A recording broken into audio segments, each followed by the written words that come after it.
Hello, আসসালামু আলাইকুম guys, আশা করি আপনি সবাই ভালো আছেন। তো আমাদের নতুন চ্যানেল, এটাকে সবাই সাবস্ক্রাইব করে দিবেন, লাইক করে দিবেন, কমেন্ট করবেন আর বেশি বেশি করে শেয়ার করবেন।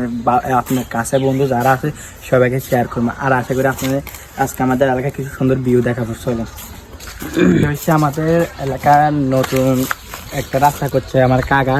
আমার কাকা হয় পরিচিত এলাকার একজন কাকা হয়, সে মাটি ফালাইছে। যদি কেউ যদি এই রোড দিয়ে আসেন, আমি কই যারা বাইক আছে তারা আসতে পারবেন ইজিলি, এর জন্য কোনো সমস্যা নেই। যাদের হুন্ডা গাড়ি আছে বা সিএনজি আছে, অটো আছে, ওরা এখান দিয়ে আসতে পারবে না। কোনো বিপদ হলে ওরা যদি এখান থেকে আসতে চান, দয়া করে আসবেন না, হুদা বিপদে পড়বে না, আটকে থাকবেন গাড়ি, এখানে আসবেন। আরও এখানে আমাদের একটা পোল দেখতে পাচ্ছেন, পোলটাও অটো দিয়ে আসতে পারবেন না, আপনারা বাইক দিলে আসতে পারবেন ইজিলি, কোনো সমস্যা নেই।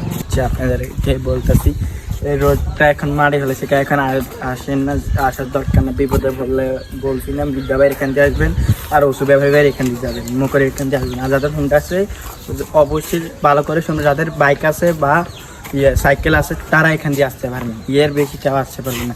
আর আপনাকে সবাইকে একটা কথা বলি, এটা হচ্ছে আমাদের জামাল ভাইয়ের দোকান, অনেক পুরাতন একটা দোকান। সে মনে হয় তার বয়স যখন আসিল 20-25 এরকম থেকে যে দোকানটা চালাচ্ছে, যে এখনও তার দোকানটা সবাই পরিচিত। এই দোকানটা কেউ যদি আসতে চান এখানে প্রত্যেকটা উঠে বলবেন যে আমার সদাগরের দোকান কোথায়, সবাই দেখা যাবে, কারণ এটা অনেক পরিচিত একটা দোকান। তো আর কি, আপনারা আশা করি ভালো আসছেন এই ছোট্ট বিরতির পর। আসসালামু আলাইকুম গাইস, ইজ ব্লগ।